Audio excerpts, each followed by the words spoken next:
తెలంగాణలో జూన్ 1 నుంచి ఉద్యోగులకు వేతన సవరణ. క్షమించాలి, జూలై 1 నుంచి. జూలై 1 నుంచి ఉద్యోగులకు వేతన సవరణ అని చెప్పేసి వీరైతే తెలియజేశారు. ఆర్టీసీలో గుర్తింపు సంఘాల ఎన్నికల ప్రక్రియకు షెడ్యూల్ విడుదల చేయాలని రవాణా శాఖ మంత్రి పొన్నం ప్రభాకర్ అధికారులను ఆదేశించారు. ప్రభుత్వం 30 నెలలు పూర్తి చేసుకున్న సందర్భంగా ఆర్టీసీ పురోగతి, భవిష్యత్ కార్యాచరణపై సచివాలయంలో సమీక్షించారు. ఆర్టీసీ సమ్మె సందర్భంగా ఉద్యోగులకు ఇచ్చిన హామీ మేరకు వేతన సవరణ 2021 కింద ప్రకటించిన 11% ఫిట్మెంట్‌ను జూలై 1 నుంచి అమలు చేస్తున్నట్లు ప్రకటించారు. సో, డ్రైవర్ శంకర్ కుటుంబానికి ఉద్యోగం నుంచి సేకరించిన డబ్బుతో రూ. 1,00,00,000 చెక్ అందించారు. ఇంట్లో ఒకరికి ఉద్యోగం, ఇందిరమ్మ ఇల్లు ఇవ్వాలని స్పష్టం చేశారు. 2023-26 మధ్యకాలంలో ప్రభుత్వం 1,078 కోట్ల వ్యయంతో 2,815 నూతన బస్సులను కొనుగోలు చేసిందని కూడా చెప్పారనమాట.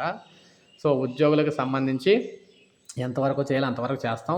జూలై 1 నుంచి ఉద్యోగులకు వేతన సవరణ అయితే ఉంటుందని చెప్పారండి. ముఖ్యంగా ఆర్టీసీ ఉద్యోగులకు సంబంధించి వేతన సవరణ అనమాట ఇది. సో, ఇది మనకు తాజా సమాచారం. ఒక లైక్ చేయండి, సబ్స్క్రైబ్ చేసుకోవాలి. మన ఛానల్ సబ్స్క్రైబ్ చేసుకొని